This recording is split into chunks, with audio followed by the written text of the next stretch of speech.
काशी के चौपड़ के बाजार में मेन स्थान तो वहां बना लिया, अपना स्टोर भंडारे का जो सामान था, और बाकी टेंट लगा दिए बहुत लंबे चौड़े, कई टेंट लगा दिए।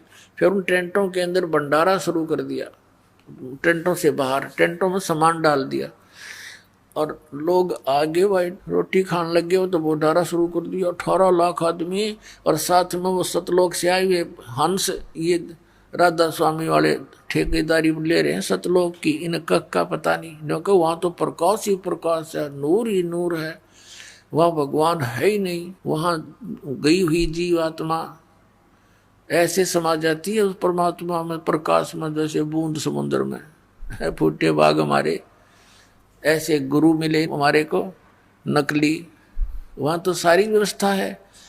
यहाँ से बहुत सुंदर आहार हैं वहाँ के, तो वो आहार सतलोक से लेकर आए भगवान ने, वहाँ भंडारा शुरू कर दिया। अब जो भी खावे परमात्मा का सतलोक का आहार, उंगली चाटता रह जावे। 2 रोटी खाने वाला भी 6 रोटी खावे, इतना स्वाद लगा, गेला डाइजेस्ट हो जावे, क्योंकि भगवान का अमृत आहार। तो वहां तो प्रोसीजर चल पड़ा खाने का, और साथ में 2 रसर पी दे तुरंत, वो केसो रूप में आगे परमात्मा, और उन सब को भोजन खाकर आवे भाई इधर से आ जाना। वो उठावे 2 और 1 असर पी ले भाई, 2 रसर पी ले भाई, चलते रहो। अब उस शेख तकी जो सिकंदर लोधी का धार्मिक गुरु था, उसकी भी इस षड्यंत्र में मुख्य राय थी। तो उसने ये सोचा कि कबीर तब भाग्या होगा काशी छोड़ के, और राजा से कहते हैं, राजा के पास भी एक पत्र भिजवा दिया कि आप भी आइएगा, हम भंडारा कर रहे हैं। तो शेख तकी ने कहा, जी देखो आपके गुरु का पत्र आया है। टोंट कसी उसने, आप चलोगे? राजा बोला सिकंदर लोधी के, अवश्य चलूंगा मैं। कब का भंडारा है? कैसे भंडारा? इस दिन का। अच्छा चलोगे? वो चल पड़े।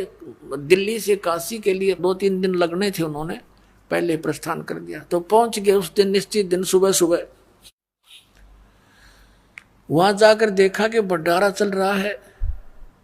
अब शेख तकी की तो मरगी माँ, उसने इतना सोचा था कबीर भाग गया होगा, वह लोग गाली दे रहे होंगे खड़े खड़े से भी, जितने साधु संत आवेंगे। अब उसने सोचा कि तो भाई कमाल हो गया, वो तो कलेजा पकड़ के बैठ गया। क्या के बनी भाई? उनसे पूछता है कौन दे रहा भंडारा, ये कौन दे रहा भंडारा? तो बताया गया कि केसो नाम का बंजारा है, और इस टेंट में विराजमान है, वो ये भंडारा कर रहा है। सिकंदर लोधी और शेख तकी वहां गए। राजा ने पूछा, भाई आप कौन हो, आप क्या लगते हो कबीर भगवान के? केसो रूप में विराजमान परमात्मा केसो बंजारे के रूप में कहता है कि मैं उसका पगड़ी बदल मित्र हूं, यार हूं, वो मेरा फ्रेंड है, मैं बंजारा हूं। मेरे पास एक पत्र गया था उनका कि ऐसे ऐसे एक छोटा सा भंडारा करना है, कुछ सामान लेते आइएगा। अब शेख तकी नौकर, इसने छोटा भंडारा मान रही है तो भाई।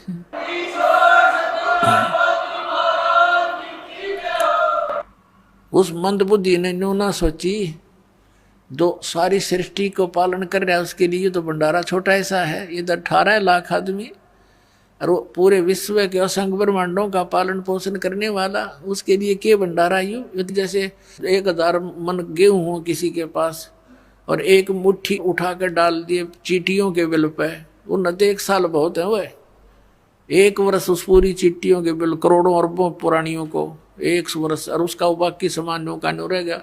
तो ऐसा समझो समर्थ कबीर भगवान को, हमारे लिए तो 1 मुट्ठी घेर देना, पूरा 21 ब्रह्मांड सारे 100 साल तक छके रहे ये। लेकिन हमारे से कर्म तक कोई ना जो हमारे लिए कुछ कर दे।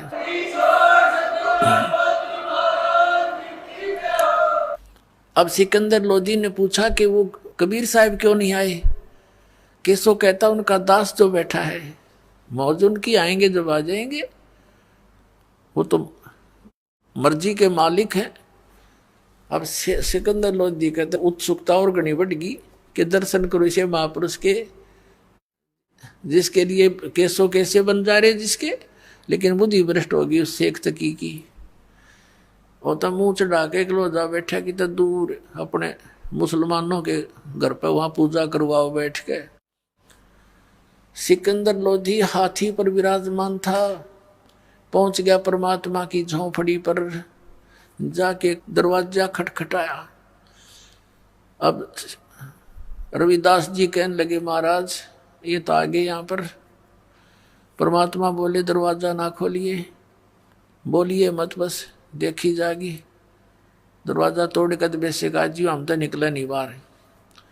फिर दरवाजा खड़खड़ाया और आवाज लगाई कि हे परवरदिगार दरवाजा खोलना,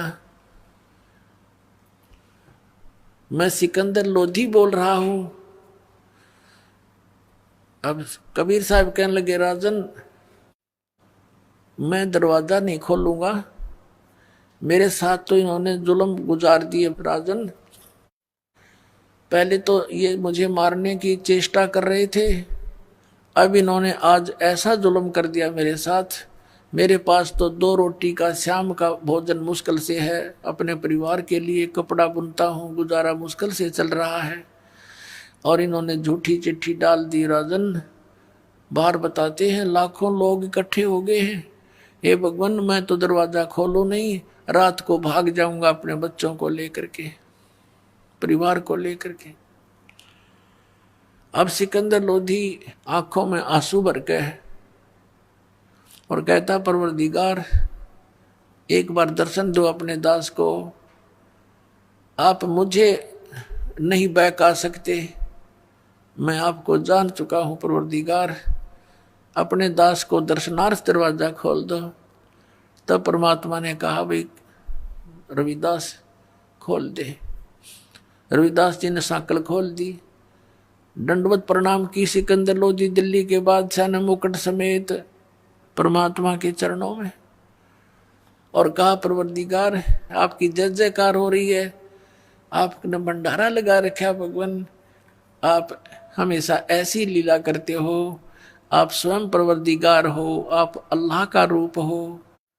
आप देखो तो चलकर भगवान वहां पर कैसा भंडारा लगा रखा है, सब भोजन खा रहे हैं और ये पूछ रहे हैं कि ऐसा भंडारा देने वाले वो महापुरुष कौन है, उनके दर्शन तो कर लें इसे पुण्यकर्मी प्राणी के। वो तो आपको प्राणी समझे लेकिन आप हमारे जानी जान भगवान हो परमात्मा, आपके दर्शनाभिलाषी वहां आपके इंतजार कर रहे हैं, आप चलो मेरे मालिक। तब परमात्मा ने कहा कि चलो भाई चलते हैं। आसमान से एक मुकुट आया, मनोहर मुकुट सुंदर, और परमात्मा के सिर पे रखा गया। और परमात्मा ज्यों ही झोंपड़ी से बाहर निकले आसमान से फूल बरसने लगे कबीर परमात्मा के ऊपर, सतलोक से आकर के फूल बरसने लगे। रविदास जी चमर करते हुए साथ साथ चले। तब सिकंदर लोधी ने कहा कि रविदास जी यह सेवा दास को दे दो, आप तो नित्य ही करते हो इनकी सेवा। रविदास जी ने वो चमर राजा सिकंदर लोधी को दे दिया। परमात्मा को सिकंदर लोधी ने हाथी की अंबारी पर बैठाया, साथ में रविदास जी को, पूज्य परमेश्वर कबीर जी को हाथी की अंबारी होती थी, एक कक्ष बनाया जाता था, रूम, उसको अंबारी कहते थे, और उसके सब दरवाजे खोल दिए, गेट खोल दिए। राजा बैठ गया, रविदास बैठ गए और परमेश्वर कबीर साहब बैठ गए। राजा चंवर कर रहा है, पीलवान हाथी लेकर चल पड़ा वापस भंडारे की ओर। लोग देख रहे हैं, काशी के लोगों से पूछ रहे हैं, वो भोजन करने वाले काशी वाले भी वहीं जी मेरे हैं सारे, पूछ रहे हैं कि कौन है ये, कौन है हाथी पर, कि एक तो राजा बैठा है, एक कबीर साहब बैठे हैं, कबीर जुलाहा धानक, जिसके ऊपर राजा चंवर कर रहा है, ये है वो कबीर जो भंडारा किया है जिसने। तो उन्होंने कहा ओहो अच्छा ये है वो महापुरुष, ये है वो महानात्मा। सारे भंडारे में घूम कर सबको दर्शन दे के वापस आ रहे थे। जिस टेंट में वो केशव रूप में परमात्मा विराजमान थे, वहां से एक बंजारा गया। उसने करबद्ध होकर प्रार्थना की कि हे भगवान, आपको आपका दोस्त, आपका मित्र केशव याद कर रहा है। परमात्मा हाथी से तुरंत नीचे उतरे। राजा और रविदास जी भी साथ साथ आ गए। और जो ही उस टेंट में प्रवेश किया परमात्मा ने, जिसमें केशव विराजमान था अलग तख्त पर, उसी समय क्या देख रहे हैं, राजा भी देख रहा है और भी देख रहे हैं कि तुरंत एक तख्त बिछ गया अपने आप मिनटों में। उसके ऊपर कपड़े जैसे आप फिल्मों में देखते हैं, कंप्यूटर में बनते चले गए, वहाँ ऐसे हो रहा है, ऐसे बढ़िया रेशमी से उसके ऊपर वस्त्र बिछ के किनारीदार चारों तरफ सुंदर, और वहां परमात्मा बैठ गए दच के उस तख्त के बीच में। और टेंट को चारों तरफ से उठवा दिया, खुला करा दिया, चारों तरफ की उसकी कनात हटवा दी। अब वहां 8 पैर तक यानी 24 घंटे तक वहां सत्संग किया परमात्मा ने।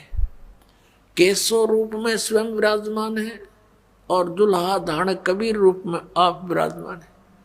केशव रूप से प्रसन्न करते हैं कि आप यहाँ क्यों आ गए इसे गंदे लोक में, या आप इनका भला चाहते हो, ये आपका बुरा कर रहे हैं। हे भगवान, यहाँ तो कभी अकाल गिर रहा है, कोई सुंदर बाग बगीचे भी नहीं है, कोई सुंदर यहाँ का वातावरण भी नहीं है, आप इसे गंदे लोक में क्यों आगे अपने सतलोक सचखंड ने छोड़कर भगवान। तब परमात्मा कहते हैं, केशव, ऊंची आवाज में सुना सुना के बड़ी मार्मिक आवाज में कहते हैं, केशव, मेरे दर्द से तू परिचित नहीं है। ये सब मेरे बच्चे हैं। जिनके बच्चे दुखी हो, माता पिता कैसे चैन से रह सकते हैं। इनको अज्ञान से भर दिया इन नकली गुरुओं ने। यहाँ का भगवान काल है, ये इनको खाता है और ये सोच रहे हैं ये बड़ा अच्छा भगवान है, इसने यहाँ काजू किस्मत सेब संतरे ये दे रखे, आहार बढ़िया धरती पृथ्वी दे रखी है, और ये भूल जाते हैं कि इनके बच्चों को कौन मार रहा है, इनके माता पिता को कौन मार रहा है। ये तो इसने यहाँ पर ऐसे पाल रखे हैं जैसे कसाई बकरे पालता है केशव, जैसे कसाई बकरे पालता है, उनके लिए सब सुविधा देता है। और वो बकरे समझते हैं, वो बकरियां समझती हैं कि ये हमारा दयालु मालिक है, हमारी कितनी केयर टेक करता है, हमारे लिए कितनी सुविधाएं दे रखी हैं। और जब वो कसाई आता है उन बकरों के अंदर झुंड में, वो उनको अपना मालिक जान करके उससे प्यार करते हैं, उसको चाटते हैं, वो हाथ लगाता है उसके शरीर पर, बकरों के शरीर पर, और बकरे उसको मुंह से चाटते हैं अच्छा व्यक्ति जान के। और वो ये देख रहा है इसमें मांस कितना होगा, कई किलो का बिकेगा। पुण्यात्मा परमात्मा कहते हैं तब तो वो उनको मालिक दिखाई देता है जब वो सुविधाएं नजर आती है। और फिर जब ऑर्डर आता है 20-30 बकरों का, वो नहीं देखता किसका बेटा मरेगा, किसकी बेटी, किसकी माँ, वो नहीं पहचान करता। उसने तो मोटे मोटे छांट लेने हैं और जाके कटवा देने। भाई ऐसी स्थिति थी। आप यहाँ जहाँ रह रहे हो इस गंदे लोग का यू मालिक जो दिन ये कसाई है और तुम्हें खाने के लिए रोके हुए है। पुण्यात्माओं 24 घंटे तक परमात्मा नो सत्संग करते रहे।